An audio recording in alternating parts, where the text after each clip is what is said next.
Today we'll be recapping my Eternal Weekend experience with Vintage Doomsday and Legacy the Epic Storm. Let's go check it out.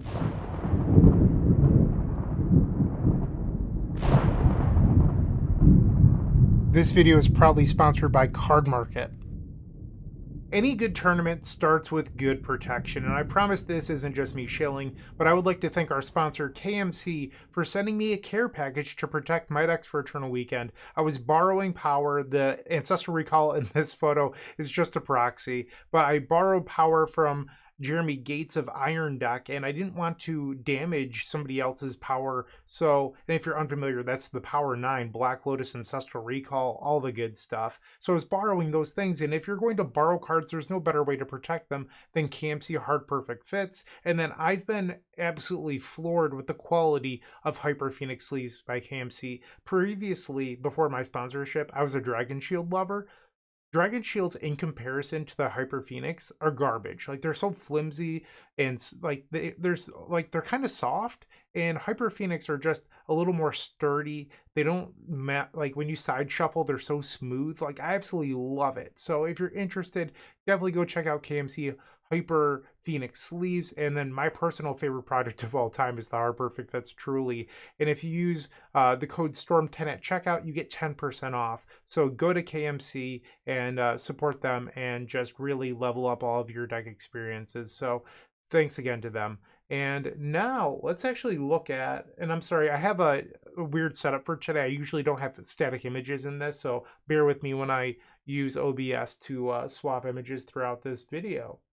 All right, so now you will see my vintage deck. I ended up going 7-2 with this deck list, just missing my winning in for top 8, but we'll go through that whole journey together. But let's go all the way back to the testing process. I had a small team working with me on vintage. It was Max Carini, who plays a lot of Legacy Doomsday, Michael Reed, who was also playing a very similar deck list. We only had different sideboards. Michael Reed plays Vintage Doomsday and Legacy Doomsday, and then Alex McKinley of the Epic Storm team. They helped me work on this deck list. We started with a pretty stock deck list, and then we made some adjustments. So if you look at it, we do have 4 Ponder, which is unrestricted. I made a video a while ago. You can go check that out. In fact, let's just point to it in the card above, where I did unrestricted Ponder and Vintage. And in that video, I was still playing Preordain. And one thing I talked about in that video was always tapping out on turn 1 when you're a 3 copy of Flusterstorm deck. So that means that you're going shields down a lot. So it's been a while since I've tested Doomsday, and then I started testing for Eternal Weekend. That was still an issue. So I wasn't playing Force of Negation either, because a lot of deck lists are playing like a main deck Duress and then a Daze. So we'll get to Force of Negation as well. But basically, there's a lot of situations in which on turn 0 or even turn 1, you're going shields down. Like, you do have 4 copies of Force of Will, and then obviously the Singleton Mental Misstep that you're allowed to play, but shields down in Vintage often leads to death. So I worked with my team on fixing that problem. And step 1 was 4 copies of Consider. So that way you don't have to tap out on turn 1 as much. You get to leave open Flusterstorm. These are things that we like. And if you're going to play instant speed cards, things like Vampiric Tutor get better. And a lot of people are actually cutting Vampiric Tutor. Blows my mind, but they're cutting it for Mishra's Bauble. So I wasn't really a big fan of that. I still liked the silver bullets in the sideboard, like Tabernacle of Pendrell Vale and Null Rod. And those 2 cards were huge for me throughout the event, mostly Null Rod. And, you know, I can't imagine cutting Vampiric Tutor, but people are just valuing the Xerox ability of Mishra's Bauble plus 4 Preordain, and our team decided that Consider was what we wanted to be on. I ended up cutting Duress and the Daze for Force of Negation. In my testing, one of the few decks I was losing to was the Jewel Shops deck, or Blue Shops, whatever you would like to call it. And I wanted to shore that matchup up because I was beating most of the other things. So by playing 2 copies of Force of Negation in the main deck, I guaranteed my ability to untap and then outplay my opponents, which is just what you want to be doing in Vintage. So I had a lot more interaction than a lot of other pilots, and I believe that led to some of my success. But another thing that Consider helped with was the Murktide Regent plan out of the sideboard. I found that I could beat the Lurrus decks, which are traditionally a bad matchup for Doomsday, due to 4 copies of Orcish Bowmasters, with just putting a large dragon into play and then protecting it, because they have Spell Pierce, they have their own Flusterstorms, they have Force of Negations. Murktide Regent bypasses all of that, and a lot of the Lurrus builds are just Dimir, so they only have Fatal Push, which doesn't answer Murktide Regent. There are Esper builds, but even so, they only leave in 1, maybe 2 Swords to Plowshares, and you have 3 Murktide Regents. So this plan was just phenomenal, and Consider helped with that a lot. So that was sort of the thesis behind the deck list. Murktide Regent for the fair matchups, and a ton of Force of Negations between the main deck and the sideboard, where we have 4 total plus 2 copies of Mindbreak Trap. So there's 13 free counter spells in the deck if you include Mental Misstep and then the sideboard copies. So there was a lot of ability to force yourself into situations by just having access to more counter spells. So there was a deck that was extremely popular leading into this event too, and that was the Grixis Underworld Breach deck.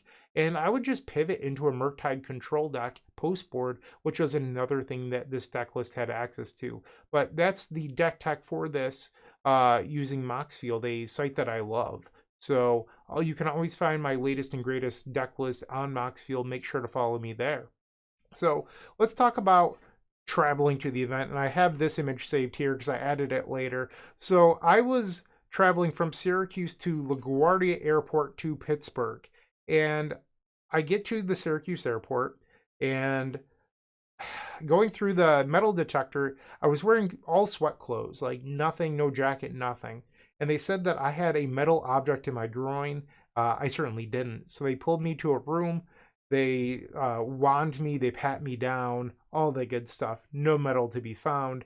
And then after that, I have to go back to TSA where they go through all of my decks because, you know, they look like objects that shouldn't be in somebody's backpack.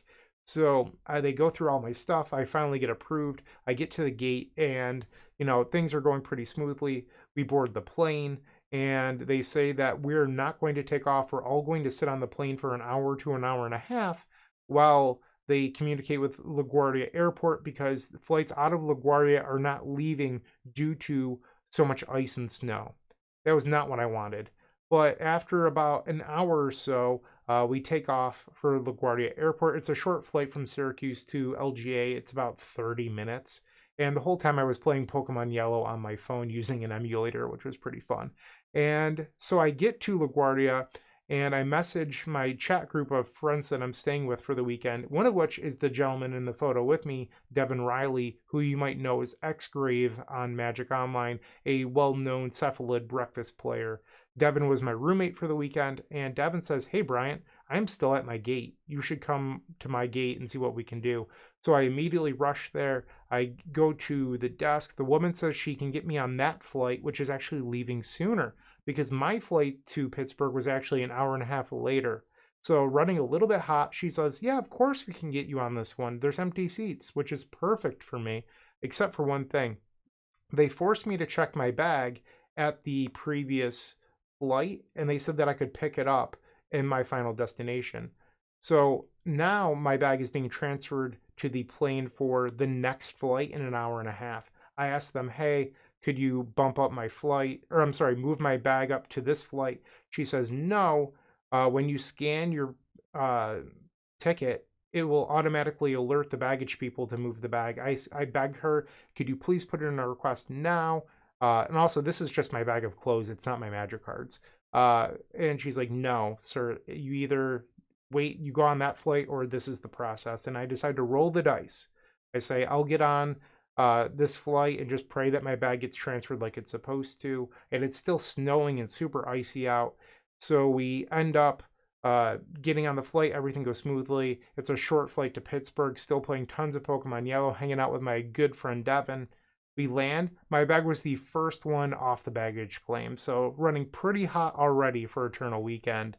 And that brings me to the event itself. Well, actually, one more thing about my travel experience is that the flight that I was supposed to leave on ended up being delayed due to the ice a long while. So when we landed in Pittsburgh, it had not taken off yet. And then it was another like hour or so before the plane even took off. So I would have been getting in at like 1 in the morning. And instead we ended up arriving in Pittsburgh at like 11 or like 10:50, somewhere in there. So running hot. And that brings me to the event, Eternal Weekend Vintage. And while it really was a fun experience, and I have a photo of the floor, and here it is. So this was right before round number 1, and in the photo you can actually see my opponent because my chair is there, but obviously this person doesn't have an opponent, and that was my round 1 opponent, Anthony Valentine, who was the previous year's champion. They beat Brian Cook in the top 8. Brian was on Oath of Druids, and Anthony Valentine was on Mono Blue Jewel Shops. So I imagined that they were on the same deck for this event. We sit down, we have some light banter, and Anthony's like, Bryant, you know what I'm playing. I know what you're playing. Something broken, obviously not a fair deck. I don't think Anthony knew that I was on Doomsday. And Anthony plays a Turn 1 Mishra's Workshop, a Mox, and then plays a One Ring. I Force of Will it, and then I untap. So before I draw, my hand is like Underground Sea, Dark Ritual, Ponder, Street Wraith, and like maybe a second land or something that doesn't matter. And I think to myself, well, if I draw Doomsday, this is a win. And then I peel the top card. There's the Doomsday. So I just go like Dark Ritual into Doomsday off of the Underground Sea, cycle Street Wraith into Black Lotus, Ponder into Ancestral, target myself with Ancestral Recall, and then I draw into Thassa's Oracle, Mox Sapphire, and like a Mental Misstep or something. I don't remember what the last card was, but that's enough to win the game. And that was how game number 1 went. And then my sideboard plan for this matchup is to board into a control deck. So if you're interested in the sideboard guide, it is available over at theepicstorm.com/shop. I'll go over some of the general strategies here, but if you want the more expanded thing, definitely go check that out. So I board out Dark Rituals and Doomsdays, and I bring in 4 free counter spells, and I bring in the Null Rod and the 3 Murktide Regent. And Anthony has like a Vexing Bauble. I misstep it. Anthony follows up with a 4-drop. I counter spell it. Anthony then plays another 4-drop. I counter spell it. There's a Paradoxical Outcome. I Flusterstorm it. And eventually I draw Vampire Tutor, which finds a Null Rod.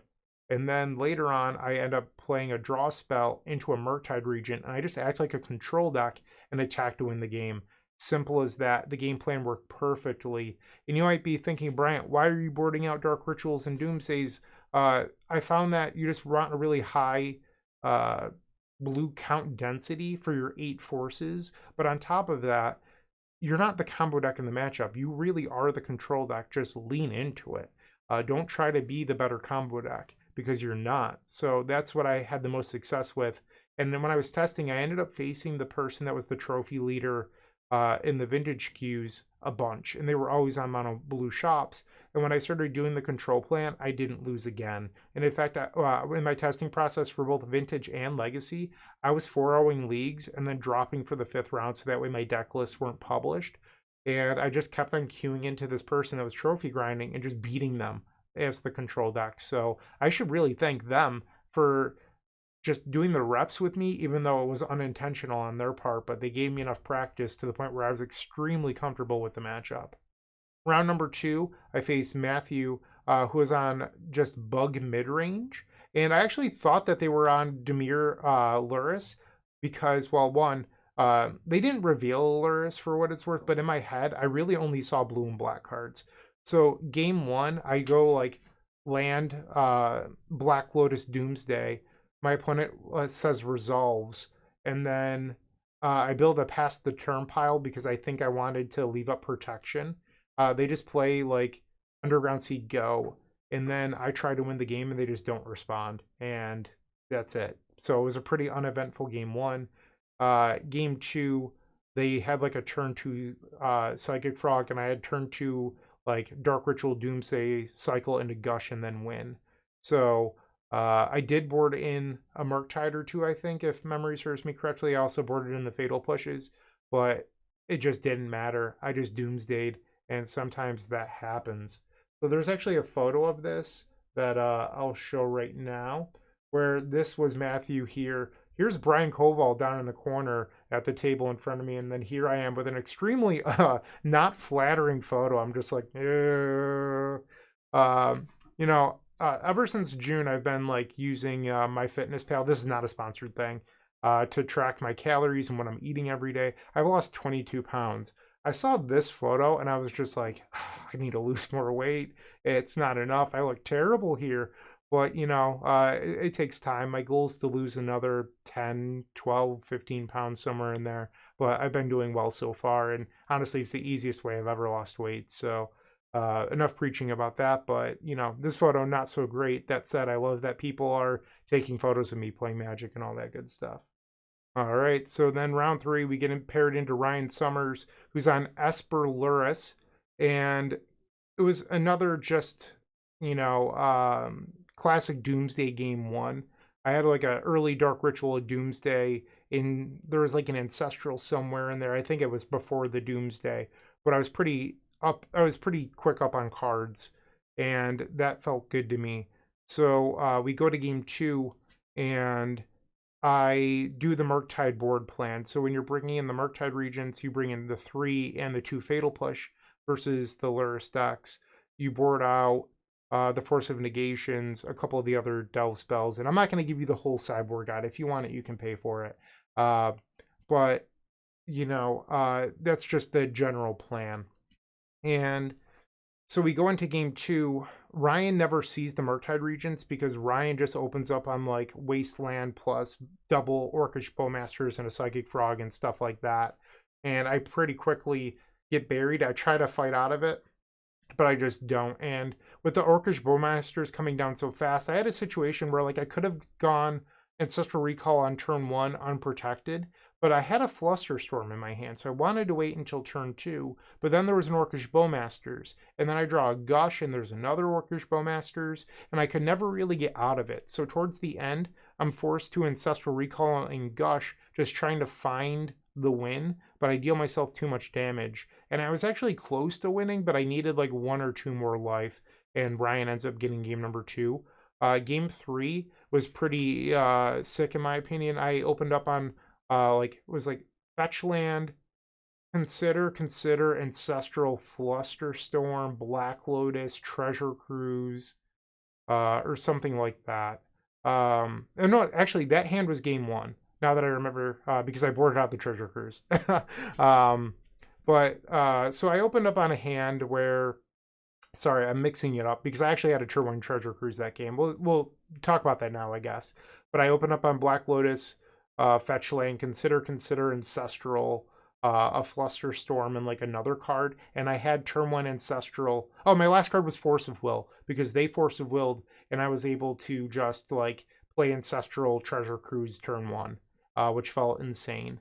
So that was the game 1. Game 3, I think I kept a more like an average hand. I'm pretty sure it was like a couple lands, Consider, Ponder, Flusterstorm. And I remember that game was very easily decided because on turn like 3, I played my 3rd land, I fetched, and I played a Murktide Regent with Flusterstorm backup, and it resolved. They just like did a big tape back. They're like, all right, Murktide Regent. Like, I didn't think Bryant Cook would be playing creatures.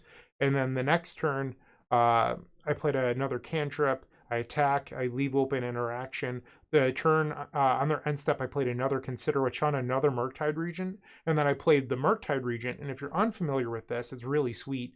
So when Murktide Regent, you delve, and the one in play recognizes the cards in the graveyard leaving, and it gets bigger. And then you play the second one, and that one also gets bigger. So whenever you exile cards from the graveyard that are instants or sorceries, Murktide Regent gets larger.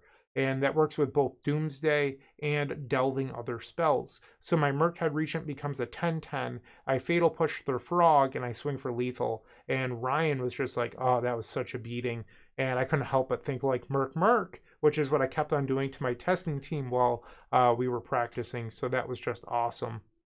And a quick note is I got to meet a bunch of fans throughout the Vintage event. So here's some photos of that. you'll see I met a lovely Japanese guy, and he wanted a photo with me and Brian after that match because we were both there, and we met up and started chatting and stuff. And then the one on the right was towards the end of the day. And it's funny because I feel like this guy looks pretty miserable, but he asked me for my autograph. He had a pretty cool, in my past life, I was a graphic designer. I was a graphic designer for 9 years at an ad agency here in Syracuse, New York. And there's something called Pantone Colors. Their book that they wanted me to write on was a Pantone book. So I thought that was pretty crazy. I was like, oh, hey, I was a designer. They're like, oh, I'm a designer now. So now I do a lot of coding. But, you know, in my previous job, I was a designer. So that was pretty cool. So I signed their Pantone book, and that was just sweet. On top of that, the Japanese guy wanted a storm token, and I was carrying them and giving them out all weekend. If you came up to me, I likely offered you a storm token for token of appreciation for all the kind words. And the photo on the right was posted by Island Delver on Twitter, who thought it was pretty funny that there's a Bryant and Thalia Way saying that Brian Koval, aka Bosch and Roll, needs to move there. It's a street in Pittsburgh where Brian's from. And then Phil and I are obviously Brian's co-host over at the Eternal Glory podcast. So that was pretty sweet as well. All right. Mark Marra was round 4. This is actually an on-camera feature match. I've requested this round from Anurag Das, so hopefully I received the video files because it did not make the live stream. That said, they should be up maybe end of this week, if not early next week. I'm hoping to get those files edited from Anurag in a reasonable time frame. So Mark was a super nice guy. If I remember correctly, from North Dakota, flew in, had a layover, similar situation to me where it was icy out.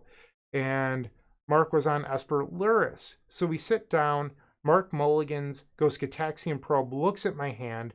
There's like a Mox Sapphire, an Ancestral Recall. I think I have like Dark Ritual Doomsday Ponder in there too.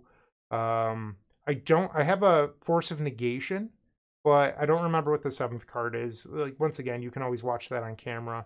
But Mark draws off the Gataxian Probe, plays a Mox Sapphire. I allow it to resolve, searches out Tundra, and plays Lavinia. Oh, my last card in hand, I opened with double Street Wraith, so I might have drawn the Ponder. So I opened up on double Street Wraith, which is why I kept the hand. No, it was a Mox Jet. It wasn't a Mox Sapphire, it was a Mox Jet. Because I couldn't cast the Ponder, I remember thinking. So, but I had double Street Wraith, so in my head I was like, I have 3 draws. And I did have a Force of Negation, I had Ancestral Recall, and I had a Dark Ritual. So maybe Doomsday's one of the cards I drew early on. But, so in response to the Lavinia that Mark plays, I cycle Street Wraith, I draw Black Lotus, and I'm like, that's not good. And I cycle Street Wraith, and I think that's when I draw the Doomsday. And I'm thinking, oh man, this would have been like the most insane hand if there wasn't a Lavinia coming down. So I draw for turn, it's Misty Rainforest, I fetch for Underground Sea, and I play the Ponder. And Ponder looks at like land, and a card I don't care about. So I take the land, I pass, and the next turn I draw the land, I Ancestral Recall myself, and Mark happens to have Mental Misstep. And I'm thinking, you gotta be kidding me. Turn 1, Lavinia into Mental Misstep? This is so broken. But I'm like, on the sweet side, I can fetch and then go Dark Ritual Doomsday, untap, and win next turn. That's not a legal play, as I quickly learned. So in my mind, I couldn't play my free spells. I forgot about the second part of Lavinia. So I went Dark Ritual Doomsday. Mark immediately raises his hand for the judge, as he should, because I was attempting to do something that's illegal, and that's my fault. I forgot Lavinia has a second line of text where you can't play spells with greater mana value than the number of lands you have. All I had to do was wait a turn, draw the other land on top of the deck, Dark Ritual, Doomsday, and then likely win the game because Mark didn't have a whole lot of cards in hand. So I just felt so foolish, and it ended up costing me because I couldn't find the mana to then play Doomsday after that, and I ended up conceding. Game 2, we're in a game where I open up on a hand with a lot of cantrips and counter spells. So does Mark. He doesn't really have early threats. So we both spent a lot of time cantripping and just surveilling off our lands and stuff like that. And I have Thassa's Oracle in my hand, and at some point I draw Demonic Consultation. And I'm sitting with a bunch of counter spells, and then Lavinia comes down. I Force of Will it. and Mark forces back, and I can't play the Flusterstorm in my hand for one reason or another. Maybe I tapped out, I don't remember, but Lavinia resolves. And then I draw a Murktide Regent. I play the Murktide Regent. Mark left in Swords to Plowshares and had it in hand. So at this point, I'm thinking this isn't good. And Psychic Frogs are now attacking me. I'm getting really low on life. And I'm thinking, okay, I just got to go for it here. I draw Flusterstorm for turn after Mark just tapped low for another Psychic Frog. So I'm thinking, okay, I got to go for it. I play Demonic Consultation. My favorite thing to do with this is name Storm King's Thunder. It's just what I do all the time. I immediately flip my deck and Mark looks a little confused. I play Thassa's Oracle, and then Mark's face kind of just goes pale, and he's like, I should have known better. Force of Will. I Flusterstorm. Mark double counts the storm, and I think it's pretty obvious that the last two cards in hand are Force of Negation blue card. And Mark is, counting the storm a few times and goes, yeah, you got it. And I'm like, the last card is Force of Negation blue card, right? He's like, obviously. So we go to the game 3 where I changed my board plan. I now decide that if Mark is savvy enough to leave in swords, and after seeing the Murktide, maybe brings in another swords. So I board back in the what is it called? Necropotence, and I think maybe the Vampiric Tutor. I don't remember for certain. So I leave one Murktide Regent in my deck, and we go to game 3, where I have a pretty fast protected Doomsday, if my memory serves me correctly, and that allows me to untap and win with protection. And game 3 wasn't as exciting as game 2, which was a lot like a really good back and forth game, but game 3 was a pretty quick and decisive protected Doomsday, if my memory serves me correctly. But we'll know once Honorog gives me the file, so I'm doing my best to remember here. I took a couple notes throughout the weekend, but I didn't record every round and stuff like that. So if you faced me and you have notes on my memory, feel free to put those in the comments section down below. Jonathan Suarez from Star City Games fame, Commander fame, was on Mono Blue Jewel Shops. We had a really good back and forth game 1 where Jonathan played a number of 4-drops pretty quickly. There was like a 1-ring, a Tinker that was countered by double Flusterstorm. I Force of Willed a Coveted Jewel, and then I resolved Doomsday with no cards left in hand. Jonathan reveals his hand, and it is Coveted Jewel, Phyrexian Metamorph, and he's like, one of us is gonna die. But Jonathan is at like 8 life, and he's got 2 Ancient Tombs in play, and the Metamorph costs life. So if he does all of these things, he'll be at 2. So you can only Phyrexian Metamorph once. So Jonathan untaps, draws, plays the Jewel, plays the Metamorph, and just starts casting more spells. There's a Paradoxical Outcome, picking up a bunch of stuff, draws more spells, plays Time Walk, untaps, and has enough resources to go Manifold Key, Time Vault, and win the game. So I lose game number 1. Game number 2, I open up a hand that's a ton of counterspells with a Vampiric Tutor. So I'm able to just end step Vampiric Tutor for Null Rod and just play a control game. But what was weird to me is Jonathan kept a hand that just went Mishra's Workshop into Grim Monolith Go, which is not a keepable hand from the Jewel Shop's perspective. So I was like, there's something up with this. Jonathan isn't a bad player. Jonathan would not keep a hand like this without a good reason. So my read was Hull Breacher. And I just did not play cantrips into Hull Breacher the entire time. And then I found a Murktide Regent, and I just kept the cantrips in hand as pitch cards for all of my forces. And I played the Murktide Regent and I attacked Jonathan pretty low. And then I drew Gitaxian Probe. I play the Probe and Jonathan just immediately concedes. So we go to game 3 and I mulligan to 6. I don't have any free counter magic in my 6, but I do have a turn 1 Null Rod. And I'm like, okay. And I also have a Street Wraith. So Jonathan has like a turn 1 thing I don't care about. I don't remember what it was, but it just like wasn't something that was relevant. So I draw, and it's Force of Negation. I would have cycled Street Wraith into Force of Negation if there was something I cared about. I'm like, sweet.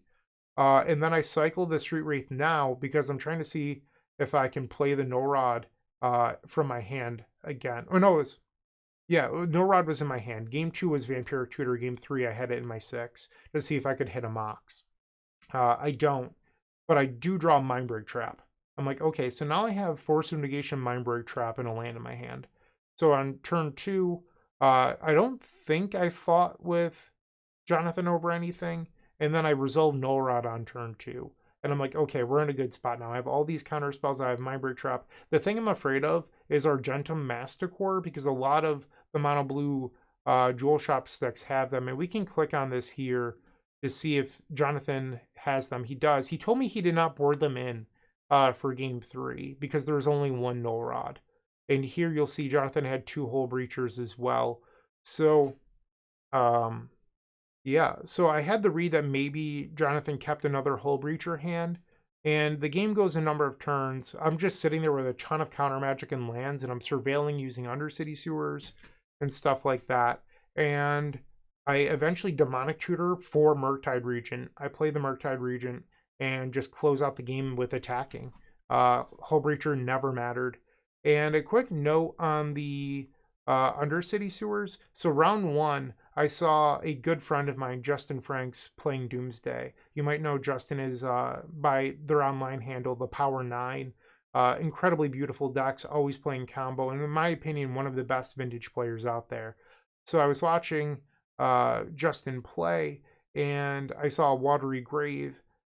They play Preordain, they put a couple lands on the bottom, they play another Preordain, a couple lands on the bottom, and now they're afraid to use their fetch lands because there's a bunch of lands on the bottom of their deck, and they can't fetch for Undercity Sewers because there isn't one. Instead, they're playing Watery Grave. And I couldn't help but think to myself, I don't have that issue with Consider. If I don't want to draw land, it goes to the graveyard, and then I can fetch to Thin, and I can fetch for Undercity Sewers. That helps me create card quality. So I was a really big fan of my choices watching Justin's match number 1 with Preordain and no Undercity Sewers. I was just like, yep, I played the right list today. And I felt like that kept on happening to me, where I was fetching for Undercity Sewers every single round and often every single game for that extra card quality. And I'm not trying to make fun of Justin here. Justin, if you watch this, love you, buddy. Big fan. But it just made me feel more confident in my decisions. And I felt like the Blue Shops matchup, all 3 games I ended up finding Undercity Sewers, and I just really valued it there. So round number 6, I'm facing Chase Hoppe. And Chase, I actually faced twice in the events last year. I faced Chase in Legacy and Vintage. In Legacy, one of my winning in rounds, because there was a chance I could have drawn, was against Chase on the Dimir Scam deck with Reanimate for Grief. And I ended up having a perfect draw of Carpet of Flowers. That was the converting my Beseiju into black mana that I needed, and the bargainable permanent. So Carpet of Flowers, rip off the top, was exactly what I needed to win, and then I drew it. So that's how I beat Chase the previous year in Legacy. And I faced them in Vintage as well. And here's where my memory gets a little hazy, and Chase and I have a dispute. Chase, after I beat him in Vintage, told me that he was playing Moonstomping in Legacy, and then completely fooled me. He's like, I never said that. I would never say I was a Moonstomping player. But that's what Chase told me. Chase, I hope you watch this and you feel bad because you knew what you did. But Chase and I had a lot of banter all 4 events when we played. He's a really good sport. So we play this time in Vintage, and quickly reveals a Lurrus. And both games, Chase played incredibly well. That said, I will say, I felt like Chase drew a little bit better than average. Ancestrals, double Orcish Bowmasters, both games, stuff like that. And sometimes you just lose in Vintage. It's a high variance format. I felt super comfortable with my Dimir Lurrus matchup. In fact, it's much better than my Esper matchup, but I didn't draw as well. And then Chase drew very well. So I ended up losing this round. But a really interesting decision in game 2. I have exactly 3 lands. My hand is garbage. I have just stuff that does not matter. Like I had 3 Delve spells in my hand at one point, and Chase randomly brought in Soul Guide Lanterns after seeing my match number 3 versus Ryan winning with double Murktide. So Chase opens up on Soul Guide Lantern and then just like quickly activates it at 4 cards. So, and in the meantime, I kept the hand with one Delve spell and then drew Delve spell with a Soul Guide Lantern in play. So that bit me in the butt for the first time in all of my testing for Eternal Weekend. Not in leagues, not in the events. So first time that happens to me here. So I have a couple Delve spells in hand and a Thassa's Oracle. So Doomsday resolves, and there's only like one or maybe two cards in Chase's hand. And I can build a pile with Demonic Consultation on top, which would exile my whole deck into Thassa's Oracle. Or I could go Oracle and then Console. It doesn't really matter. So that is an option. Or I can build a pile with Gush that would be a Wasteland or a Mental Misstep or, you know, a Consign to Memory. There's a lot of cards that Gush or Ancestral beat. I could build one of those piles. So the downside is that if Chase draws the second Orcish Bowmasters, I cannot win. So doing the math, or another thing that beats me is Wasteland. So with the Consign pile, with the Demonic Consultation pile, because I don't have another land in my hand. I only have the 3. So I don't want to lose to Wasteland. I don't want to lose to Consign to Memory. So I decide that I'm not going to build the Demonic Consultation pile. And then obviously Chase has second Orcish Bowmasters in hand, and I'm unable to get through my pile to the Thassa's Oracle part where it can be a low enough devotion in deck. So I need to get 3 cards through the pile in order for Oracle to win, and I'm just not able to do it. I end up being like 1 card short if memory serves me correctly. So, you know, it stinks. It feels bad, but that was my first loss, and I didn't win game number 1, so I didn't have a chance in game 3 to redeem myself with the Murktide Regents. After I actually faced Chase in the Legacy portion, we'll get to that match later, one of my favorite matches on the weekend. Chase told me there was only 1 Soul Guide Lantern, and he was upset when he drew it in as 7. But I think actually it probably won him the match. So it happens. And then round number 7 is versus a dear friend of mine that actually played the Team Trios event with on Sunday. Jake Saracino. We won SCG Worcester together as a team back in 2018. Jake was the modern seat and I was the legacy seat. And it was right after the Deathrite ban, if memory serves me correctly. I keep on saying that this video, but love Jake, really good friend of mine. He's one of the 6 guys in my group for the weekend, and we get paired. Jake knew about the Murktide plan because Jake had been watching my matches all weekend, and it was a weird dance of like, do I board in the Murktides? Do I do a partial pivot? Do I do a full pivot? Thinking that Jake knows all this stuff. I win game number 1 just by having a lot of fluster storms. I have an Ancestral, resolve a dig through time at one point, and I just bury Jake. Jake kept a hand on the back of like double Wasteland, thinking that might be good enough, but it just wasn't. Game number 2, I board in my Murktide Regents, and Jake opens up on like double Orcish Bowmasters plus a lot of counter spells. And I had a Fatal Push at one point, but Jake is able to win the counter war over it with his own copy of Fluster Storm. And Jake ends the game with 1 card in hand and couldn't play it the entire game. I'm like, it was a Swords to Plowshares, wasn't it, Jake? And Jake is like, yeah, it was. You never drew Murktide.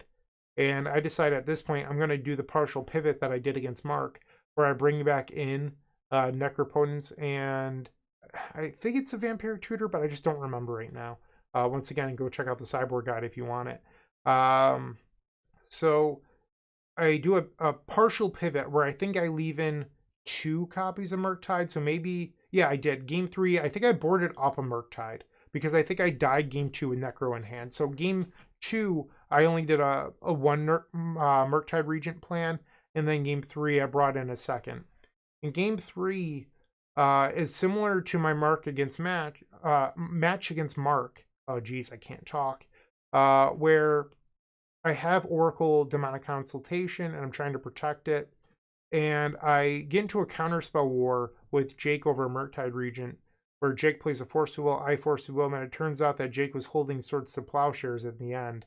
So my Murktide Regent gets Swords, and I decide that I'm too far behind because my hand is literally just Fluster Storm, Oracle, Demonic Consultation, and Jake taps out for putting Lurrus to hand. I'm like, this is it. This is my window. So I'm like, in my head, I'm like, I need to draw into land number 4 or a Mox or something. I don't. I draw Mental Misstep. And I'm like, you know what? Good enough. We're going to just jam. Oracle, Consult. Jake plays Mental Misstep, and I almost jump out of my chair. I'm like, Mental Misstep, knowing Jake has 1 card left in hand. And Jake just puts his hands in his head. He's like, oh my God, what just happened? Jake had Force of Negation in hand. So the 3 cards, Mental Misstep, Force of Negation, Lurrus of the Dream Den. If Jake had played Force of Negation, I'd probably lose the match. And I'm just, I couldn't believe it. I got away with one. It's not saying that Jake punted, but just like the cards happened to align perfectly, and I was able to steal game number 3 off of Jake. So that was pretty sweet. Mono White Initiative versus Will. I have to apologize to Will. I feel so bad. So one thing that happened is the judge doing the announcements each round, Abe, soft-spoken guy, and the volume wasn't loud enough for Abe's tone to be carried throughout the room. So you would hear Abe talk like this into the mic, and it was really loud, and you couldn't really hear. I'm not quite doing that now. But, so I thought I heard Abe say Will was a feature. Okay, I think I heard, all right, I remember now. I thought I heard Abe say Max, and in my head, Will's name was Max. I'm like, oh, we're a feature.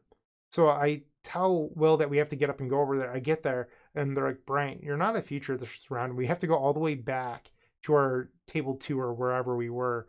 And I'm like, I am so embarrassed. I am so sorry. And then Will wins the die roll. Turn 1 pregame reveals Chancellor of the Annex into like Archon of Emeria and Thalia, and just like kicks my teeth in, like just real bad. It was actually Thalia, and then I called the judge on Will because Will tried to play a Chromox after Thalia resolved, and I was like, you can't do that. And after I got the game rule violation facing Mark, I didn't want to get another warning myself for failure to maintain game state. So I called the judge. Judge came over, gives Will a warning, we proceed. And that's what you have to do, because you don't, like, I'm sure Will is a wonderful person. He was a pleasure to play against, but the biggest cheaters in Magic try to take advantage of stuff like that. And you have to call a judge because it builds up in their melee profile, and they don't get away with it over time. So a lot of like that nickel and dime cheating, it gets documented in melee. And if they continually do that, maybe they'll get investigated, and it gets cheaters out of the game. So nothing against Will, but I believe it's just the right thing to do.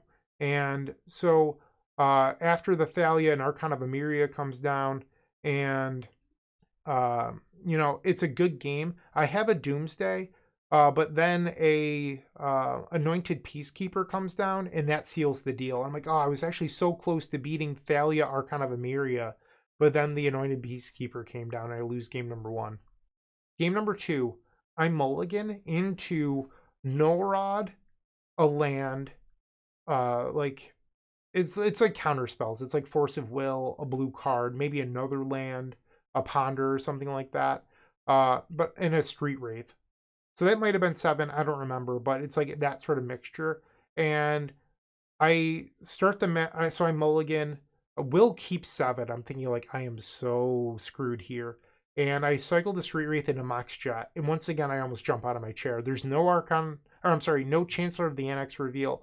So I play my land, I play the Mox, and I play Nullrod. And Will just looks at his hand and goes, yup. And Will draws, plays a land, passes. I fetch for my basic, I play Ponder. And the land that Will played was Wasteland. And so Will draws and just goes, go. Doesn't play land. I play another land. I Ponder. Will draws. I think just plays out like a Mox that does nothing or something.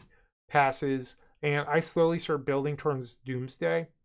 And just Will draws, does nothing. Like my Nullrod clearly shutting off Will's hand here.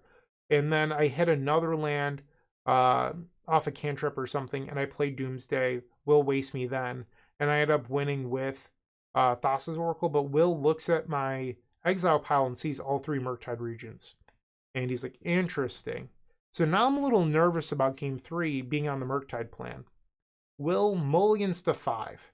reveals a Chancellor of the Annex, and then goes like land, it wasn't Mana Crypt. It might have been like Ancient Tomb, Chrome Mox, and Archon of Emeria. And I have a Demonic Tutor in my hand that I can use to get Fatal Push, and I have a number of lands. So one interesting thing about game 3 is I deviated from the sideboard based on just gut feeling.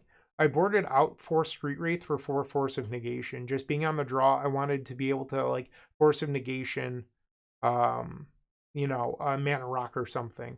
So on the draw, I had 10 free counter spells in my deck, and I didn't draw any of them. But my hand was so good, I decided I was going to keep it. So all that stuff resolves, and I start to just build up the slow game plan. Like having a lot of lands is good against initiative. So I fetch slowly, I surveil because my land's already coming to play tapped. You might as well get that surveil value in. And there's some ponders in there. Eventually I Demonic Tutor for Fatal Push. But Will doesn't do much of anything other than attack with an Archon of Emeria. No land drops, nothing. So eventually I get the Fatal Push. I fetch with Scalding Charm. With the search on the stack, I cast the Fatal Push into on the Archon of Emeria. My Underground Sea now comes into play untapped, and I have a 7/7 Murktide Regent. And I look at the life totals. Will's at 14. And Will's like, how big is that? I go, it's a 7/7. He goes, and I'm still at 14? I'm like, yup. He's like, that's not good. And now Will finally draws the other mana source. So Will had been stuck on 3 lands, draws the mana source, and is just too far behind. At one point, I did Force of Will a White Plume Adventurer because it was a 3-mana threat, and it was just good enough. So I was like, I can't allow that to resolve. So not having to deal with the White Plume Adventure into Murktide Regent was just so good for me. And that was good enough for me to steal a bad matchup. So, and Will was a good sport. He's like, hey, you played incredibly well. You played your outs, all that stuff. But it was one of my favorite matches on the weekend. And I felt really good beating a tough matchup. So we're getting towards the end of Vintage. And I'm facing Chris Brill, who I've known for years. I wouldn't say that we're close friends, but we're certainly acquaintances. Chris manages a game store chain that one of my very good friends, Aaron Garrettillo, owns, Cloud City Games in Pennsylvania. So Chris and I had dinner before in the past. We had a pleasant match. And game 1, I feel this match is a little hazy in my head. I felt like I kept a pretty good hand, but Chris's hand was just better. And once again, if I get the matches from Anurag, I'll upload them. But we have like a real back and forth battle. And it ends up with Chris putting Lurrus to hand, using Black Lotus, and then replaying Lurrus with no other cards. Like, we had burned each other's Force of Wills out, all this stuff, and we're Hellbent mode. I have 4 lands. One of them's a fetch land, and I have a Vampiric Tutor. And I can end step Vampiric Tutor as the last card in my hand. I know that Chris has no cards in hand. So I can get Doomsday, and the Vampiric Tutor puts me to 13, and I still have a fetch in play. So I think to myself, okay, I'll fetch to 12, and then Doomsday, that brings me to 6. Lurrus attacks for 3, but there's nothing to get back other than Black Lotus. So is that dangerous? But I'm like, if there's an Orcish Bowmasters as the draw, I straight out cannot win, like, at all. Like, I just lose to an Orcish Bowmasters. Or a Consign to Memory. Well, actually, I could probably beat a Consign, but, like, any other counterspell probably beats me. Or I can get Necropotence. So I can leave the fetch lane in play. I'll put Necropotence into play, draw 7, and then I could take the hit from Lurrus and hopefully just have an answer to an Orcish Bowmasters. Because I have Fatal Pushes in my deck, I have Counter Magic, and I'm like, I think I might like this more. It gives me more opportunities to outplay, but also not necessarily lose to the top of Chris's deck. So I choose to get Necropotence, which in hindsight did not work. Doomsday probably would have won game number 1, and it did not work for me. So I end up drawing into like 3 lands, Time Walk, Force of Negation, double Flusterstorm or something like that. I have to pass. I get hit by Lurrus.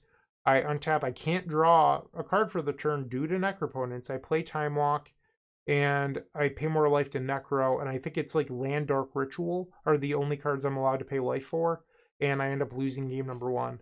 So that was haunting me a little bit. We go into game 2, and I open up an incredibly good hand. It's like Black Lotus, Force of Will, blue card, Flusterstorm, Doomsday, land. Like, it's amazing. So I put Doomsday on the stack. It resolves. And I end up playing like a Surveil land, keep the card on top. And Chris just has everything. That's the only way I can describe how the rest of this game went. There's like a Spell Pierce and a Daze on my Ancestral.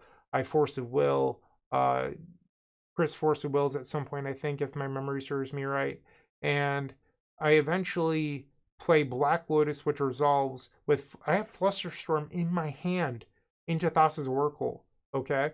Well, Chris still has another Force of Will plus Consign to Memory over the next... Because, like, my Ancestral is countered, so the game goes out a couple more turns. And over those turns, Chris just draws straight runners. Like, Consign to Memory, Force of Will again, all this stuff. Like, all Chris did was draw perfects. And happy for Chris. I am not salty. But that ends my tournament. Chris was in top 8 with the loss. I had to win. And I had Jarvis look at the standings before... round 9, and he's like, Bryant, I think you've got to play. There's a chance you draw yourself in the 9th.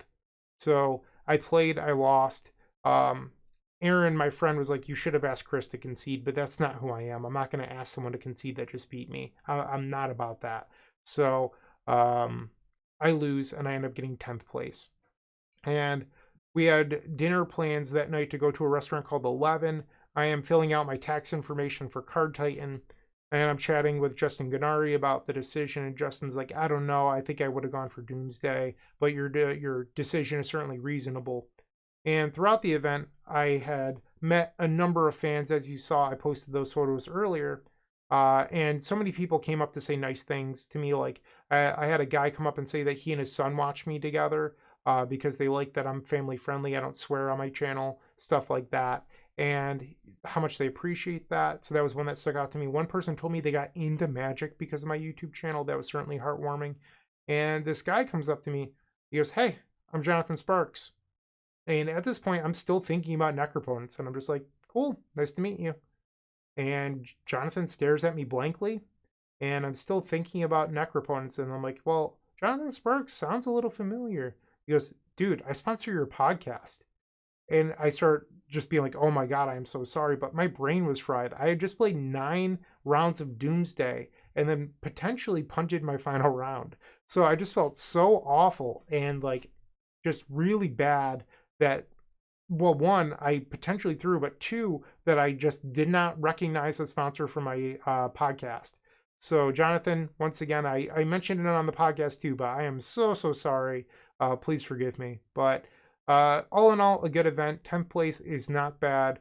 I would run the same 75 again, and I did because I ended up playing the same 75 in the team trio on Sunday, and we'll get to that a little bit later. But that concludes the vintage section. Moxfield.com is the easiest way to build a Magic deck online. They support over 30 formats, including Legacy and many other Eternal formats. There are so many options to view decks the way that you want, from text view to individual cards, mana value, and even card price. There's also light mode and dark mode. My personal favorite feature is card tags. This way you can sort cards by function. Moxfield supports collection tracking, Scryfall search, decklist feedback, and so much more. Follow me on Moxfield.com so you can stay updated on all of my decks. All right, it's time for Legacy. Moxfield. Gotta love Moxfield, right? So I'll be honest with you. I'm looking at OBS right now, 54 minutes, and I was hoping the entire video would take that long. We haven't even gotten to Legacy. So I'll try to speed this up a little bit. And, you know, I didn't do particularly well in Legacy, but there's still some great games to talk about. This is the deck list I chose to run. I was keeping it a secret. Once again, 4-0 dropping leagues going into Eternal Weekend. So the last video I published had main deck Urza Sagas. This does not have them. Even though I was winning a lot, I felt like the sample size just wasn't giving me real data. I had like a 73 win percentage, which is fantastic over 100 matches. But then I kept on testing, and the feel that I got was that 14 lands in your Echo of Eons deck just did not feel great because you would Echo and then just draw like 4 lands and have to pass the turn. So I cut back down to 12 lands, no more Urza Saga, and instead I moved the Thought Seizes from the sideboard that you would use to beat Consigned to Memory into the main deck. And that created room for Fairy Macabre. And without having Urza Saga in the deck, you could go back to playing Beseiju, which works as like a pseudo Carpet of Flowers / Null Rod answer versus all of the tempo decks in the format. Because when you're playing Urza Saga, you can't really board up to 16 lands. Like, it's just way too many in your Storm combo deck. That's running Song of Creation and Echo of Eons and stuff like that. So I liked this idea. And having Fairy Macabre means that the nut draws out of Dimir Reanimator don't beat you anymore, and that potentially creates more windows for interactive gameplay. Also beats things like Oops All Spells or Cephalid Breakfast, which tend to be bad matchups too. So that was the thought process here. Oh, so sorry, I'm clicking into OBS to see if I had any legacy photos, and I actually forgot a couple.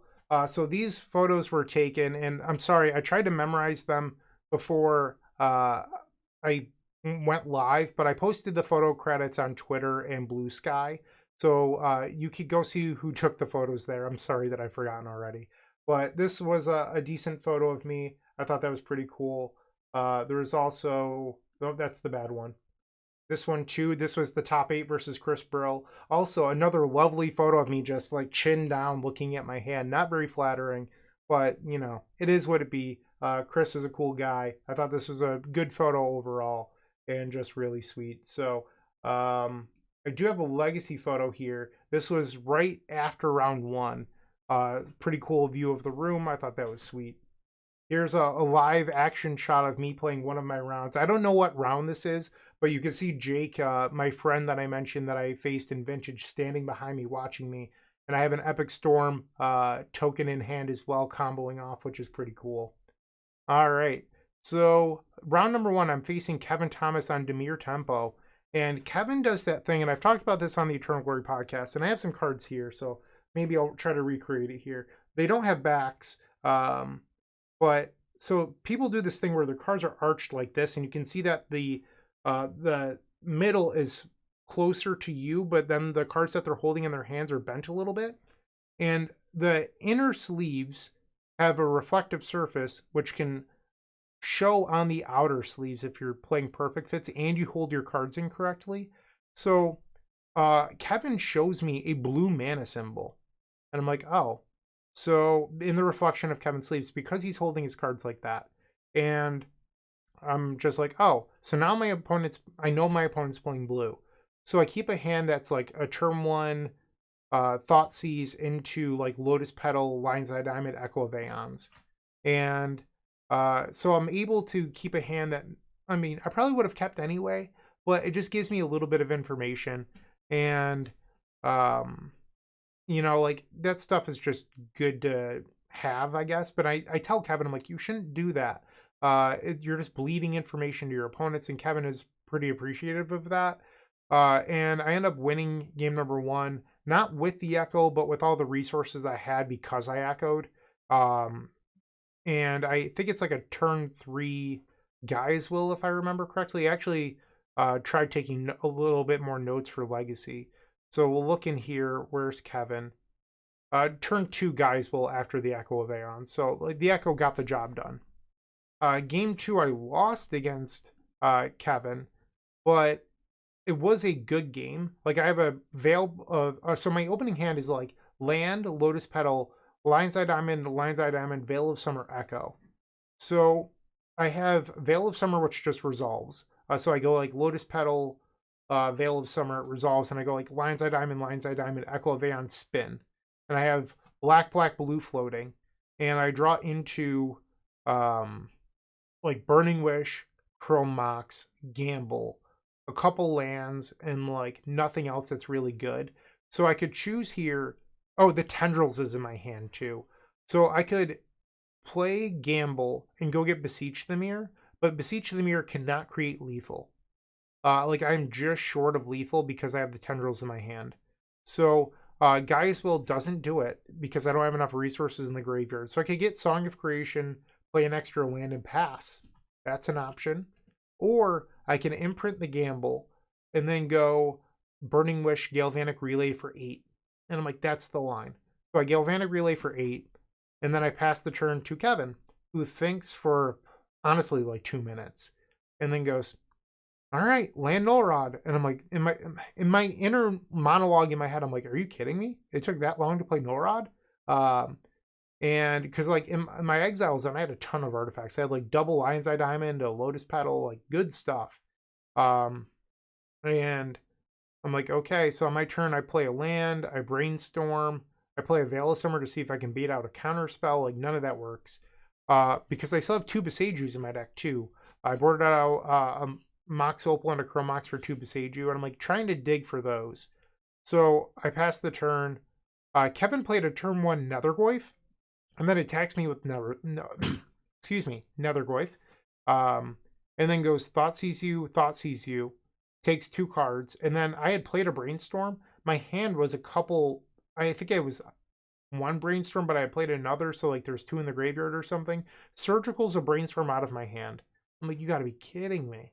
So on my turn, I'm like, I've already accepted I'm like 99% dead. I play Thoughtseize, and Thoughtseize Kevin. He still has Force of Will and Consign to Memory in hand. And Kevin's like, yeah, it might be one of the best draws I've had. It was incredibly good.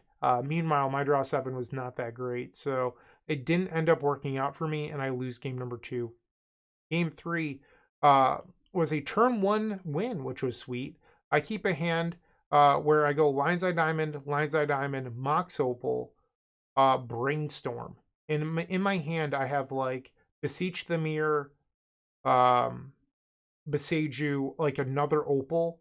And then I end up drawing into another Brainstorm. So I put Beseech on top of the deck. I play the other Opal. I played a Besaju first or at some point. And then I go Brainstorm in response at 3 black. It resolves. So I now draw the Beseech the Mirror. I tap the Besaju and I Beseech. And then I go grab another Beseech the Mirror. And then I go grab another Beseech the Mirror into Tendrils of Agony for 10. And Kevin's just like, yeah, you Force of Will checked me and it worked. So I end up winning game number 1 versus Kevin. Probably be easier to just look at this. So round 2, I faced Jacob Thomas, and Jacob was on Death Shadow. Jacob wins the die roll and has a turn 1 fetch Watery Grave Thoughtseize. And I'm like, oh no, Death Shadow, really? And Jacob ends up pretty easily winning game number 1. Like there's just, I mulliganed and kept a hand with no lands. And my hand was like Lion's Eye Diamond, Lotus Petal, Veil of Summer, Echo of Eons. And, oh no, this game wasn't an easy win. I remember what happened now. So Jacob thinks that he's clever and takes the Lotus Petal. And I go Lion's Eye Diamond, pass, and afterwards Jacob shakes his head because I think he thought he was going to get me on LED Echo Days, and then I just passed the turn. And now with the diamond in play, I can take my time. So I end up just taking a lot of draw steps, and I end up being attacked for like 2 by Nethergoyf for a number of turns. And I eventually draw into 2 lands. Like I end up Surveil off of Undercity Sewers, play Bayou, and I go like Dark Ritual, Veil of Summer. Jacob double dazes me, and then they resolve, or the Veil resolves, and then I echo, and I echo into Song of Creation, plus 2 spells. And then I play those 2 spells, I draw another spell, and Jacob's like, the only way I win this is if you draw running lands. At the end of the turn, I had, or off those 3 spells, I drew 5 lands Veil of Summer. And I had 9 mana floating off Lion's Eye Diamonds. I had 3 blue, 3 black, 3 red.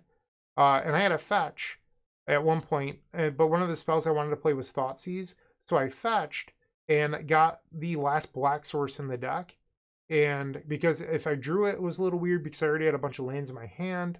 And I drew the Veil of Summer, which was like I drew land Veil to not win that. And I'm like, you got to be kidding me. I passed the turn, and then Jacob recreates enough cards in graveyard to kill me off the Nethergoyf.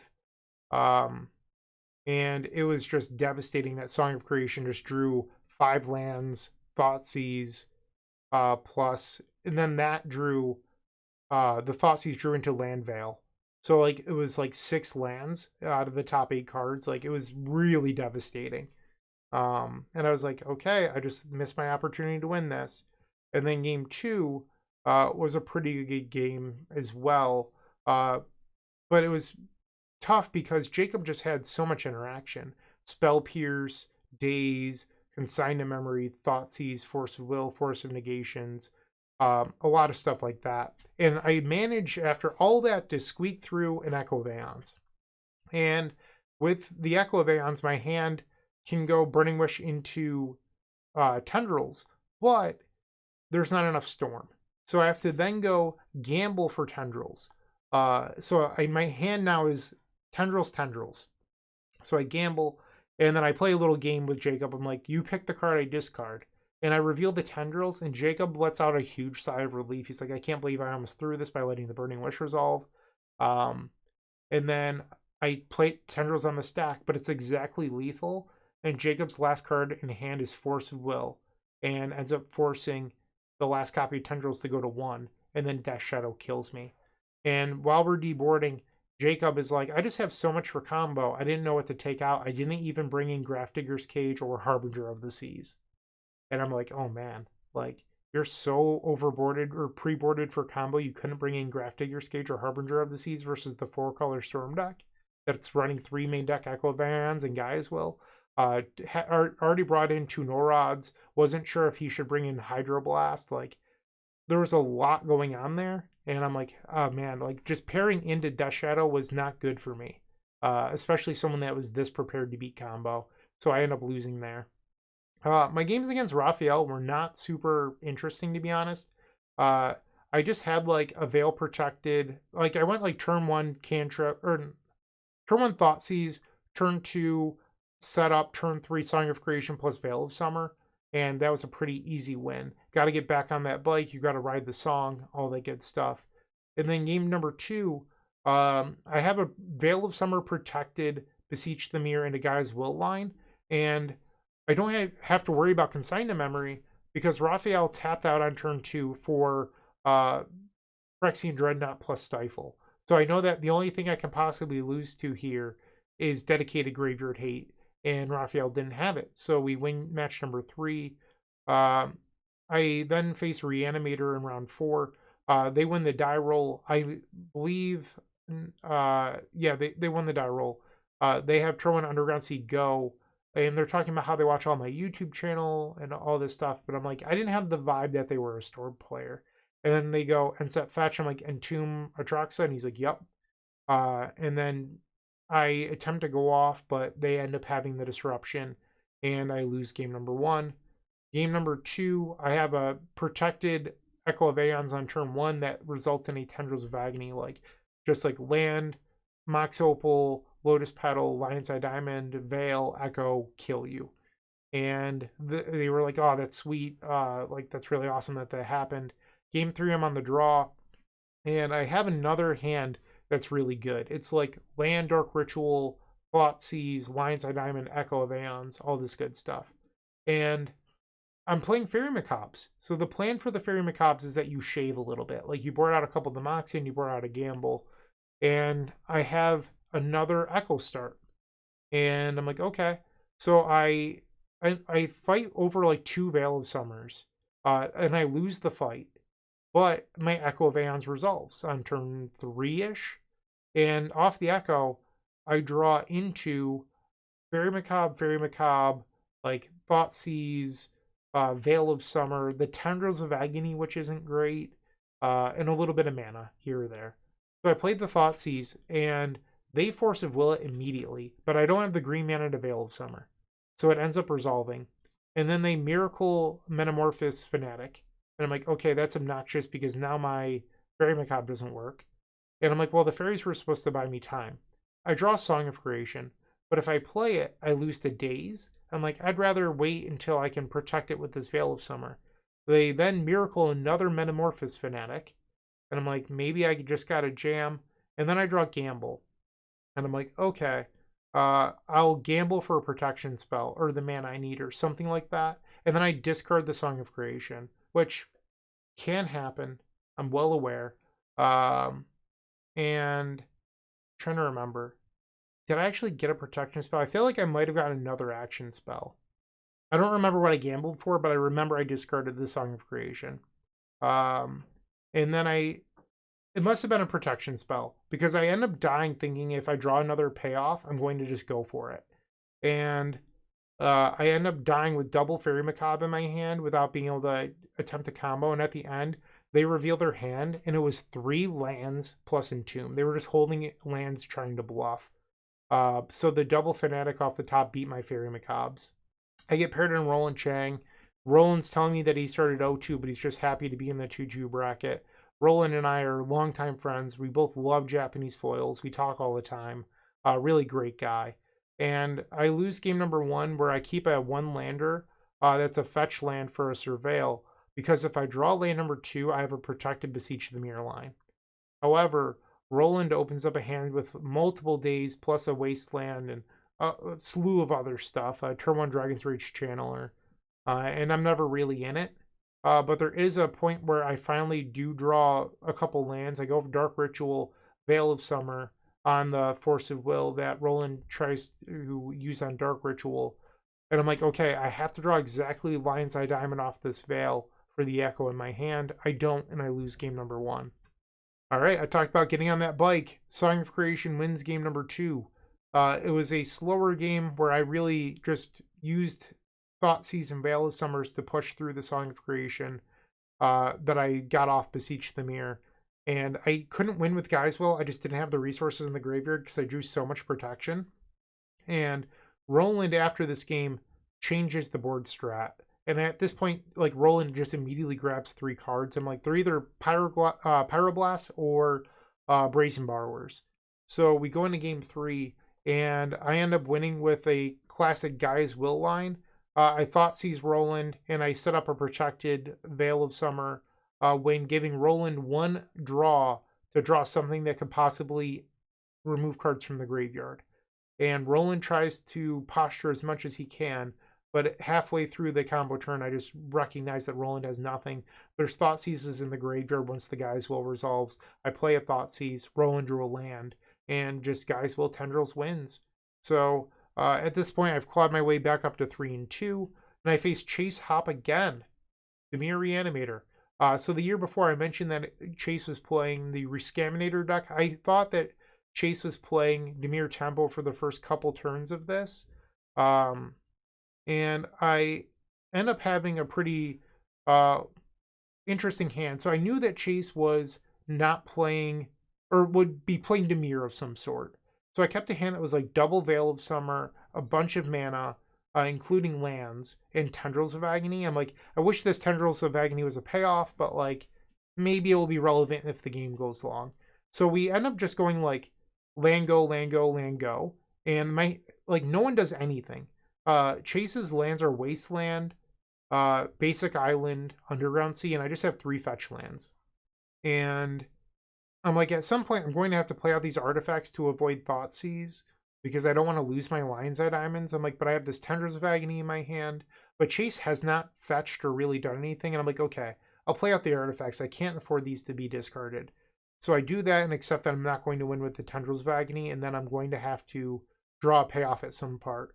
And then Chase goes end step, cycle Troll of Khazad-dûm or something. I'm like, oh, it was something end step that tipped off that he was on Reanimator. And he puts Atraxa to the graveyard, and like, maybe it's an upkeep Entomb. I don't remember exactly, but he didn't have another untapped black source to play a Reanimate spell. So I'm like, okay, I have to go for it. I draw Gamble, and then I go Veil of Summer, which meets a counterspell. Veil of Summer gets counterspell. I gamble for Echo of Eons. The Echo resolves, and in my hand is the Tendrils of Agony, but I'm short on Storm, so I have to play Gamble. It's like one of the few things I can cast that I can play while keeping open Tendrils of Agony mana. And I go get a Lion's Eye Diamond, because if I do discard the Tendrils, I can use the Echo in my hand to potentially stay in the game. So I end up discarding like Beseech the Mirror, and then I go Tendrils of Agony, Gamble, and Chase is like, should I have forced the Tendrils? Or forced the Gamble, so that way you couldn't get Tendrils? And I'm like, I'm not helping you, Chase. You knocked me out of top 8 yesterday. We're just bantering back and forth. Chase talked a lot of trash back to me too, which I enjoy. I don't mind some good back and forth banter. So that was one thing I liked about our match. Game 2, Chase has a pretty quick Atraxa, in 2-minute Atraxa, and then I Fairy Macabre it, and then I have a Veil of Summer protected Beseech the Mirror Nagai's Will, but Chase has his own copy of Fairy Macabre and eats both my Beseech the Mirrors, and all of a sudden we've crippled each other, and while Reanimator just recovers faster, so Chase ends up winning that game, and the Fairy seemed really good there, but it wasn't enough to win due to Chase's Fairy Macabres. Game 3, I mulliganed to 4. My opening 7 that I have to select from is like Underground Sea, Fairy Macabre, Echo of Aeons, Lion's Eye Diamond, Veil of Summer, and like Dark Ritual, something else that I couldn't keep. So I end up keeping Underground Sea, Lion's Eye Diamond, Veil of Summer, Echo of Aeons. And if it was a fetch land, this hand is the nuts, but it's not. So I go land, Lion's Eye Diamond, go. Chase plays land, Thoughtseize, takes my Veil. I draw Lotus Petal. I'm like, Lotus Petal Echo, gets Force of Willed. My next draw is Veil of Summer. I'm like, I felt so dumb. I'm like, oh man, if I waited a turn, which I don't think is correct, by the way. I think you're supposed to go for it there. Like, if I had waited a turn, I could have had Veil Protection. So Chase plays a Psychic Frog. I draw Echo of Aeons. And I'm like, okay, go. I eat a Psychic Frog attack. Chase does something else. And then I draw Lion's Eye Diamond. And I'm like, no way. No way did I just draw Lion's Eye Diamond here. We spin the wheel. I'm Veil Protected. And I just draw a 7 that kills Chase. Could not believe my mulligan to 4 where I was Force of Willed and Thoughtseized. I was able to pull a rabbit out of a hat and win game number 3 versus Chase. It says I won on turn 6. I'm going to trust my notes from at the time. Maybe the game was a little bit slower than that. Actually, that's about what my description was. So maybe it was turn 6, but it was an insane match. Just really good match. Chase is a good sport about it too. So I'm currently 3-1 against Chase. I can't wait to face Chase next year in both Eternal Weekend events as well. Jack Kitchen, Painter Master. You might know Jack from his Magic Online handle, which is Utley26 for Chase Utley. Being a Mets fan, I'm not a big fan of that guy. Hate Chase Utley, in fact, but Jack Kitchen is a wonderful human being. And Jack and I go all the way back to when Tales of Adventure used to run large legacy events when I was right out of college back in like 2010, 2011. So I've known Jack for a long time. And Jack always plays Painter. So game 1, I'm on the draw, and I keep a hand that's like Lotus Petal, Mox Opal, Lion's Eye Diamond, Undercity Sewers, Tendrils of Agony, Beseech the Mirror. And, no, it's not a Tendrils, it's a gamble. Because I could gamble, or I could Beseech the Mirror if I draw another untapped mana source. So Jack goes Ancient Tomb, go. And I draw another Mox Opal. So I go Petal, Opal, tap Opal, Opal, Lion's Eye Diamond, Beseech the Mirror, guys will do it all again, kill you. And Jack reveals Simian Spear Guide Pyroblast if I had gone for the Echo. And I had Gamble in hand, so it was something I was considering. And then he goes, I had turn 2 Karn. So I had turn 2 Karn plus Pyroblast, and you just had the thing that beat me without playing a blue spell. So I'm like, I got away with one there. Game number 2, Jack goes like Urza Saga, Lion's Eye Diamond, Soul Guide Lantern, Mox Opal, Goblin Elder, go. And I'm like, okay. So I had a turn 1 Beseech the Mirror win that I cannot use now due to the Soul Guide Lantern. I have to go for Song of Creation. So I put Song of Creation in play and I can trigger it twice. And I play Dark Ritual, Thoughtseize, a bunch of other spells. I discard both of the cards left in Jack's hand. So Jack is hellbent. But what Jack could do is sacrifice the Lion's Eye Diamond to activate the Soul Guide Lantern, praying to Hippa Blast off of the Soul Guide Lantern draw. That does not happen. Jack decides that he doesn't want to risk the Lion's Eye Diamond or Soul Guide Lantern. And he's like, I just have to hope that you fizzle. So I draw roughly half my deck and then fizzle. I have to pass the turn. Jack exiles my graveyard because I have an Echo of Aeons in there, and then untaps, draws, and just passes. and now Saga's on 2, which can make constructs. I draw Mox Opal for the turn, which draws a ton of other spells, and I'm able to win the game. So, I'm climbing my way back up. Patrick Owens, I actually lost to Patrick in the top 8 of SCG Philly earlier on this year, where Patrick was on Grixis Delver, which I knew that Patrick was probably playing something very similar. I could have guessed Dimir tempo. Patrick told me that he was prepared for combo on the weekend, and while facing him, I saw all of the extra combo hate. There was multiple neural rods, force negations, stuff like that. And Patrick made pretty quick work of me. I don't remember all the details of our match, if I'm being honest, but I felt like I was never really in either game. I mulliganed both games. Patrick opened up on Wastelands and stuff like that, and I just remember thinking like, oh man, he really just had it all. Which happens. Sometimes you just lose. And I just lost the match versus Dimir tempo. So the next round is against Reanimator. It's the final round of the event. And I open up on turn 1, Veil of Summer, Echo of Eons. And sometimes I play this game with myself. I'm like, you look at an opponent, you're like, are they a blue player? Or what do you think they play? In my head, I was like, this looks like a Moonstompy player. So I have like Lion's Eye Diamond, Mox Opal, Chrome Mox, exile a card. I'm like, should I play the Veil of Summer or should I just like keep the extra mana? I'm like, you know what? I'll play Veil of Summer. I play it, Forcible, exiling Psychic Frog. And I'm like, okay, clearly not a Moonstompy player. I echo into the turn 1 win. Woot woot. All that good stuff. So we go to post board, and game number 2, I don't know what they're playing. I do the tempo plan, so I bring in the Besajus over a couple copies of Moxen. They go turn 1 Thought Seize You. So I have a Lion's Eye Diamond in my hand. I have Lion's Eye Diamond, Burning Wish, like 2 lands, Thought Seize, Dark Ritual, all this stuff. So on my turn, I untap, I draw Echo of Eons. So I go like Fetch for Underground Sea, Dark Ritual, Thought Seize You, take your Force of Will, Lion's Eye Diamond, Echo, and they're like, good draw. And then I drew into Beseech the Mirror, but I don't have enough Storm, so I get Song of Creation, play a couple spells, I have to pass the turn. They untap, play Psychic Frog, I draw a spell, and then win the game with Song of Creation. And they were just like, yep, not my weekend, and you drew really well, which is true. I mean, I drew Protected Turn 1 Echo of Eons in back-to-back games. So, feeling okay. I went, there was 9 rounds day 1, I went 6-3, like not the worst. I'm like, if I could finish this 8-2, I'd be happy. It's tough to, be angry with an 8-3 finish.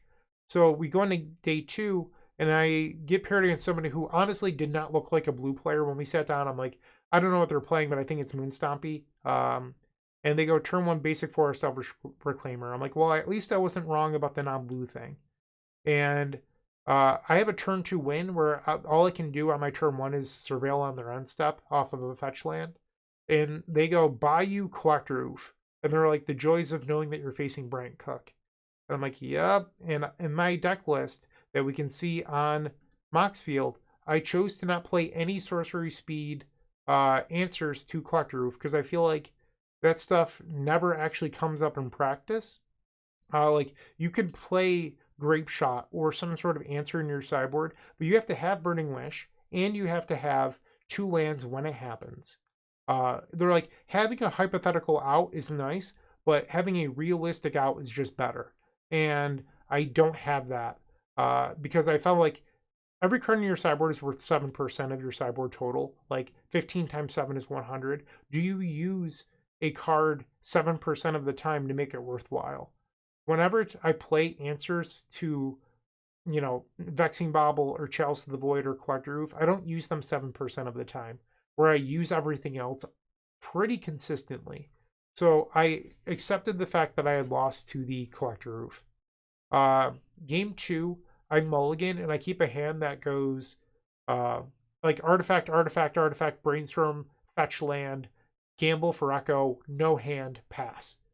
And my opponent, Sam, mulligan to 5 and just goes, Bazooka Bog, you go. And I'm like, come on, like, you're killing me here. And they're like, I'm sorry. They're like, this is just blind luck. And Sam was a really nice opponent. Like, told me that he's watched the content for years. Sam, I no ill will towards you. Like, sometimes magic just happens. And I I draw Burning Wish return. I had Burning Wish for Echo of Eons past the turn because I decided that ripping a Lion's Eye Diamond is my best shot at winning. So I don't draw Lion's Eye Diamond, but I do draw into a Thoughtseize. I Thougeize myself, flashback Echo with no mana floating. The rest of this turn probably took like 18 minutes because I resolve all 3 of the other Echo of Aeons, and eventually I gamble for Tendrils and win the game. So it was a long and crazy turn, but I win the game on turn 3. Yeah, this is actually wrong here. I gotta fix this. All right. Edited the turn there. It was turn 3. And then game 3, I'm on the draw. Sam Mulligans plays turn 1 Thoughtseize, so there's 4 cards left in Sam's hand.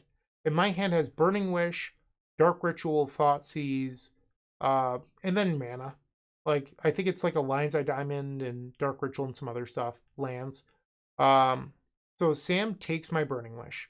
I'm like, okay, well, that's actually not that bad if I can draw like a Gamble or an Echo of Aeons or something. And so I actually draw a Gamble, but I'm like, I don't want to gamble immediately because next turn I could go Dark Ritual Gamble. I'll just play Thoughtseize. So I play land, I Thoughtseize. Sam's hand is Thoughtseize, Elvish Reclaimer, and 2 lands. I'm like, okay, this is great. Like, next turn I can gamble for Echo of Aeons and then just go to town. Sam draws and goes, I am so sorry. Collector Oof. Okay, that hurts a lot, but not the end of the world. Like, I boarded in 2 copies of a Braid, like, we're still in this. So I draw for turn, it's Gamble. I'm sorry, that was the previous turn. So I drew Gamble the previous turn. So this turn, I drew the Lion's Eye Diamond. So I might have not all the details exactly correct. Maybe in my opening 7, I didn't have the diamond because I drew it there, but I had like a bunch of mana. So I have the Gamble for a Braid, and then I discard the Abrade. And I'm like, you got to be kidding me. Like I'm just not catching breaks of this match at all. But it doesn't matter because Sam untaps and goes, he's like, I couldn't draw better. Sylvan Safekeeper, and I just concede the match because I'm locked out of the game. And, you know, sometimes you lose. It happens. No reason to be a jerk. I shook Sam's hand. I said, wish you luck for the rest of your final round, all that good stuff.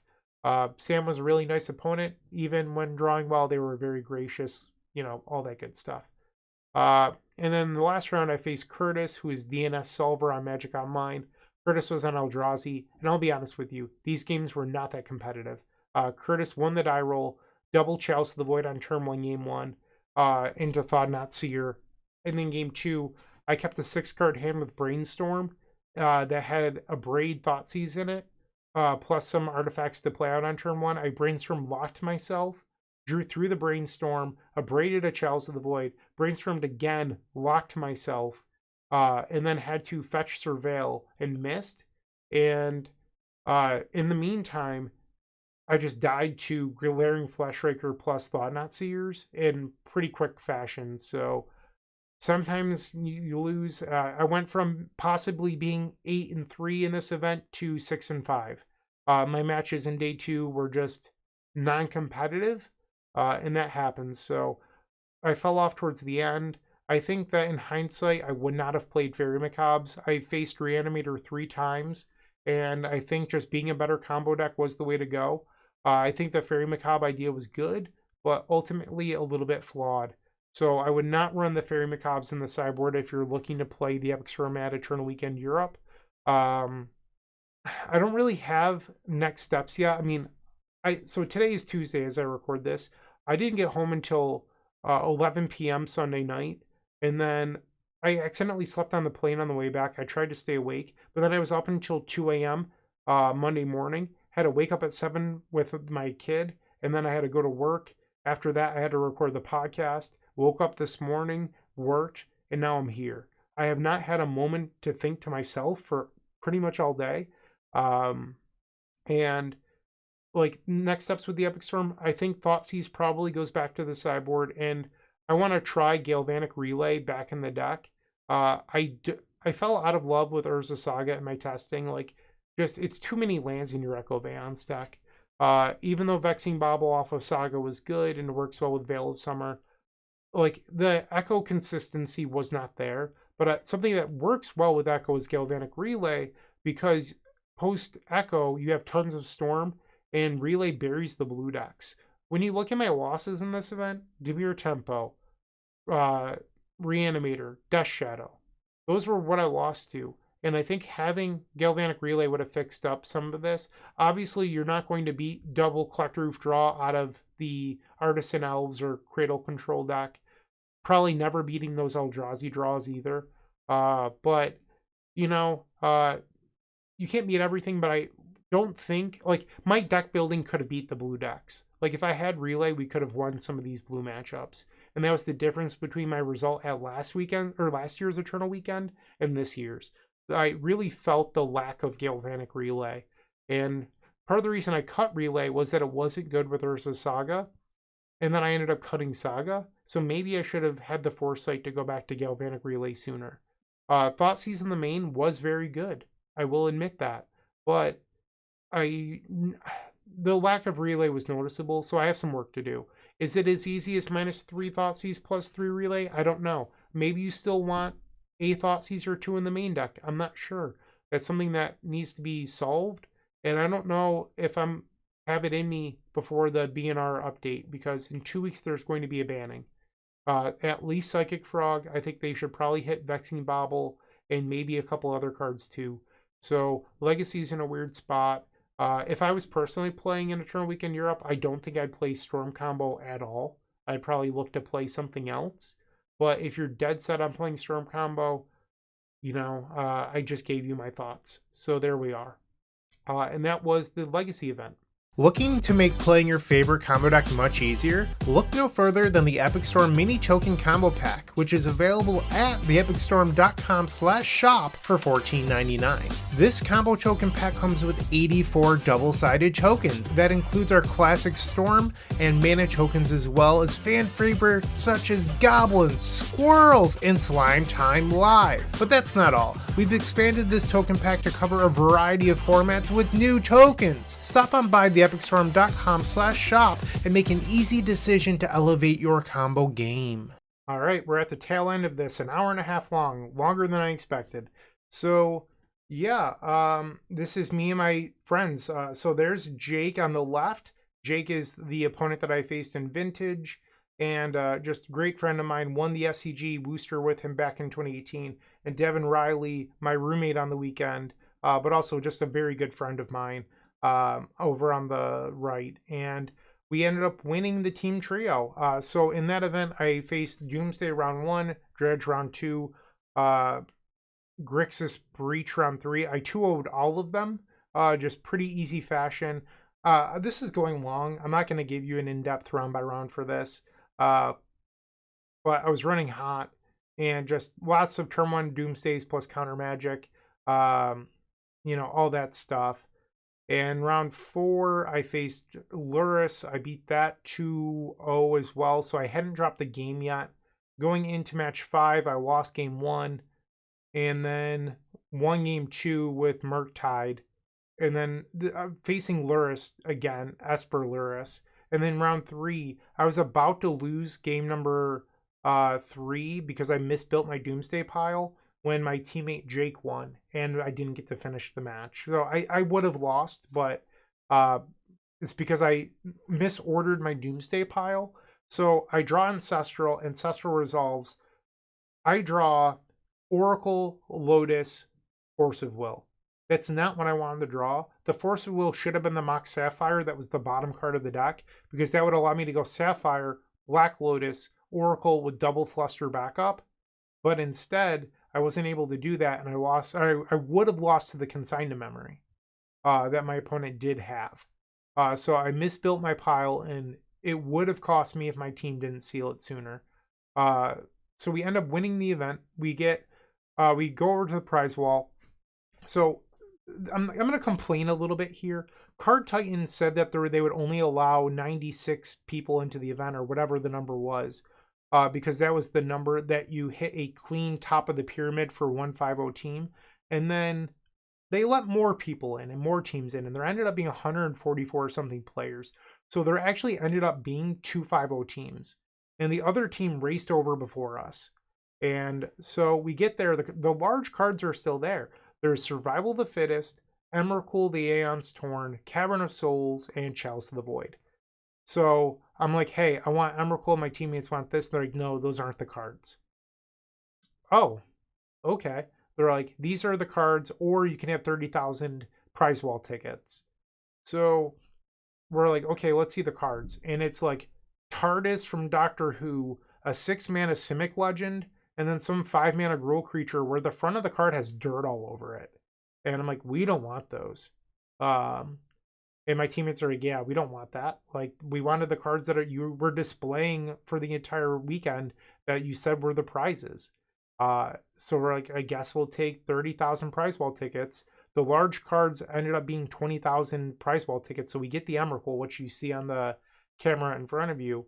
And then we get 10,000 prize wall tickets. We get a foil and cut sheet, a few expensive playmats that we can sell to vendors, and a couple secret layers. So we go through the room, we sell the playmats, we sell the secret layers, and then it's my job to sell the Emrakul and the foil sheet, which I do, because all three of us are flying. We don't want to bring this stuff on a plane. So we got a photo with the Emrakul, and then we decided to just sell it. And we ended up selling it. But honestly, I was a little heartbroken because all three of us wanted a large card, and only getting one, it didn't feel right to keep it.